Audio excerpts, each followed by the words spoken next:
그 선생님 말씀을 듣다 보니까 참 숭고한 그런 마음까지 드는데, 어쨌든 산무은행은 돈에서 시작된 은행이 아니라 한 사람을 바라보는 믿음에서 시작된 은행이라는 생각이 드네요. 그러면 이제 그 믿음이 실제로 어떻게 이제 운영이 되었는지 또 말씀 들어보겠습니다. 그 일반 은행과 달리 뭐 산무, 이자도, 보증도, 상환 기한도 이런 것보다도 사람의 형편을 먼저 고려를 하셨다는 거잖아요, 그죠?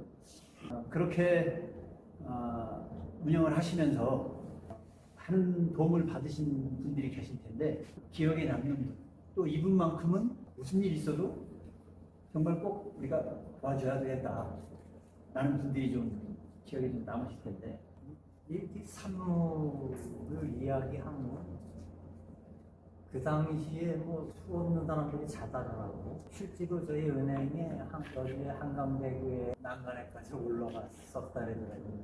은행 생각이 나서 오신 분이 계신데, 대표님하고 만나면 그 농담 반 진담 안 죽길 잘했지 이러고 그러셨어요. 이분이 왜 그렇게 자살을 생각을 했냐면, 가까운 친구를 찾아가서 아마 또 1,000만 원 지금 의뢰했나 봐요. 그러니까 너 왜 그렇게 사니? 여기 자존심 상해가지고 순간적으로 참질 못하고.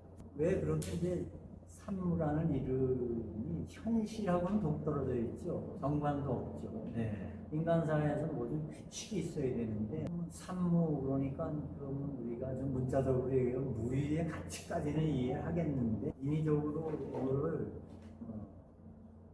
어떻게 이걸 정리를 해갈까? 이렇게 무이자, 무보증, 무기간, 이거는 인간적으로 어떻게 이자 없이, 보증 없이, 기간 없이. 근데 그 핵심은 무정관, 무기간입니다. 그러니까 무기간이 빠져버리면 안고 없는 찐빵이더라고요. 아무 의미가 없더라고요, 기간. 그러면 이제 이의를 제기하거나 문제를 제기하는 분들은 무기간이면 안 갚으면 되는 거네요. 아, 그거는 자선 사업이지. 그래서 이걸 이론적으로는 제가 7, 8시간 싸움을 하고 토론을 하는 그렇게 되는데, 그럼 밤새도록 끝이 없어요. 무기간이라 하면 또 이렇게 또 설명을 해야 되거든요. 근데 그래 단순하게 채권자 중심에서 채무자 중심으로 은행을 유지한다. 그래서 최소한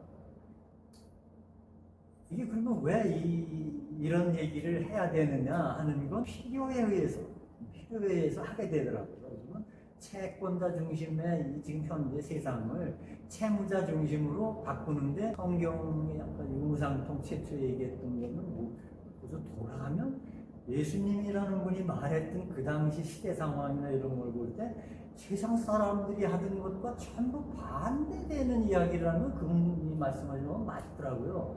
그래서 정관 있냐? 아니, 정관 없이 해보자. 이자 있냐? 이자 없이 해보자. 보증 세우냐? 보증 없이 해보자. 기간 있냐? 기간 없이 해보자. 이게 그냥 단순한 그런 원칙에 의해서 오직 하나 믿음으로만 하나님을 기쁘시게 할 수 있다 그랬는데, 그럼 사람도 그렇지 않겠냐? 사람이 가장 기쁠 수 있을 때가 언제냐 그랬더니, 제가 박 목사님을 믿어드릴 때 박 목사님 저를 믿어주신 거예요. 그거보다 아름답고 행복한 게 없더라고요. 그래서 믿음은행이라고 지었고요. 그 무기간이라 하면 채권자 중심에서 채무자 중심으로 최소한 이게 양심의 선한 양심을 따라서 은행을 해보자 했기 때문에, 그 가치는 약속을 지키는 게 원칙이다. 어떻게 갚겠다. 그런데 초기에는 대부분 일반론으로 바로 갚겠다. 100만 원 빌리면 10만 원씩 1년에 갚겠다. 그거 안 되시잖아요. 채무자들이 그렇게 말씀드리는 일반론이에요. 그게 일반적이에요. 한국 사람들의 특성일 것 같아요. 이게 서양이라는 얘기는 안 될 것 같습니다. 근데 이게 두렵기도 하고 그러니까 이거 빌리려면 100만 원을 10번에 갚아야지 10만 원씩. 아이가 다 그렇게 얘기해요. 이거 안 되시잖아요. 어렵잖아요. 그럼 5만 원은요, 3만 원이요. 갚을 수 있는 게 그럼 10,000원도 되나요? 됩니다. 10,000원씩 10년 갚으시면 됩니다. 이런 원칙들이죠. 근데 그것도 안 되면 최소한 3번은 연기를 하자. 3번은 다시 쓰면 된다. 10,000원씩 하려고 했는데 안 되니까 5,000원을 하겠다. 그것도 안 되면 한 달에 1,000원만 내시면 됩니다. 1,000원은 갚아. 그것도 안 되겠다 이러면 소크라테스가 마지막 닭 잡아먹으느라 갚아라 성장에 있으면 살아갔게 했는데 그걸 인용해서 그냥 당신이 믿는 종교가 불교면 부처님께 한 장 쓰시면 됩니다. 대신 갚아주세요. 이러면 거기까지가 무기간의 의입니다. 그래서 반드시 갚는 것. 갚는 게 원칙인데 왜 갚느냐 그러면 지금까지는 이 복지관에서 일을 하다 보니까 주어도 먹어도 배고픈 곳이더라고요. 잘 느끼시겠지만 그래서 이 은행에 가입을 하는 순간 지금은 한 번, 두 번, 10번은 빌리지만 대원칙이 1,000원이라도 똑같이 아무 조건 없이 정관 없이 조건 없이 은행에 출자도 하고 후원할 수 있는 그 삶으로 바꿔가는 이걸 복지로 이해했어요.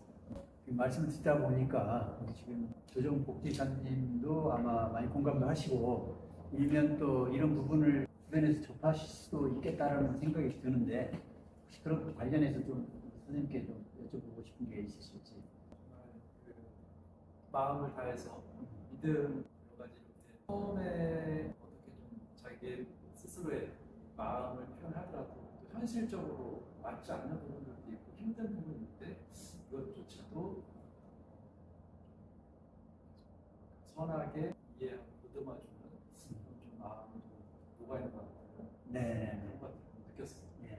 그 어려운 사람들 마음을 살피는 방법인데 선생님께서는 남달리 정말 일반 사회에서 은행에서 요구하는 그런 조건들, 요구들을 전혀 개의치 않고 오로지 채무자 입장에서 아까 말씀하신 채무자가 가지고 있는 여건을 생각해서 기회를 주시고 다시 이렇게 회복할 수 있는 그런 계기를 만들어 주신 거가 저희들이 사회에서는 도저히 용납하고 이해할 수 없는 부분이긴 하지만 지금 그런 큰 일을 해오신 그 선생님께 정말 다시 한번 존경의 마음을 좀 표합니다.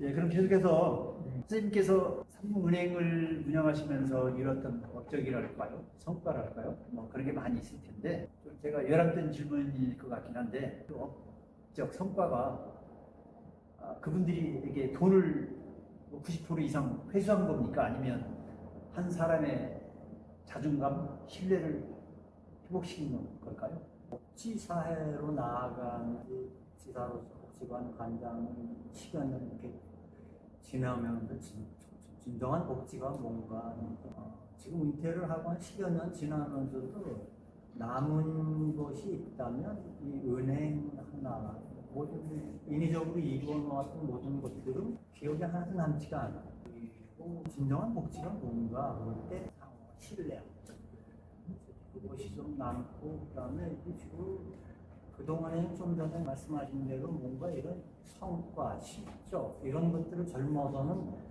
추구를 했고 한때는 그걸 좀 이뤄보고 싶어서 뉴욕 본부를 좀 만들어 보려고 뉴욕까지도 찾아가고 또 특별 말고 시카고도 가서 나름대로는 호소도 좀 해보고 한국에서는 이 은행이 불법이라 참 어렵습니다. 뉴욕 본부, 빈민은행, 여주 지부를 좀 만들고 싶다.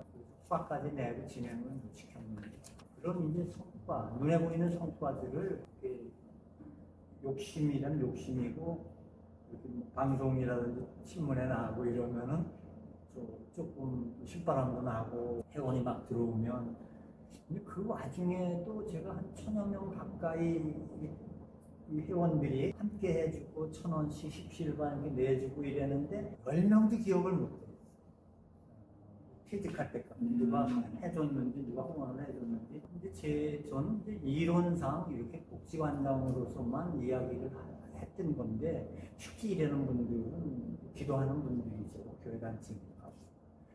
그래서 이게 은퇴하고 느끼는 거는 부끄러운 오늘 지금 이 시간도 한태선 목사님을 만났던 그 초딩 시절로 좀 돌아가서 옛날 이야기나 좀 하고 싶었는데 이게 좀 당황스럽더라고요. 이게 자칫 잘난 척이 된다든지 이러면 이거 어떻게 합니까 이게 그게 아니라는 것들이 그리고 실제로는 이렇게 방송에 나오던 이것이 소문이 나야 되고 이러는 건 날 필요도 없지만 가족 공동체고 작게는 이제 우리 가족들이 식구들의 이야기인데 아버지가 가가지고 무슨 아이들 학비 내줬다고 돈 빌려줬다고 자랑하는 꼴이 돼버리더라고요.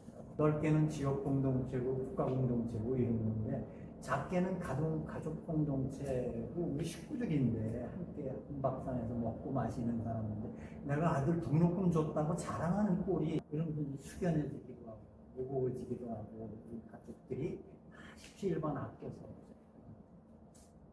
여기까지 왔는데 그래서 그분들의 이야기가 새롭게 좀 시작이 됐으면 하는 그런 바람으로 이 자리에 좀 앉았습니다. 네. 선생님 말씀을 굉장히 겸손하게 식구다, 가족 이야기다 이렇게 말씀하셨지만 그게 아니고 정말 사회가 공부받고 또 기회가 된다면 또 많은 곳에서 이런 유무상통의 큰 일이 일어나기를 또 기대도 해봅니다.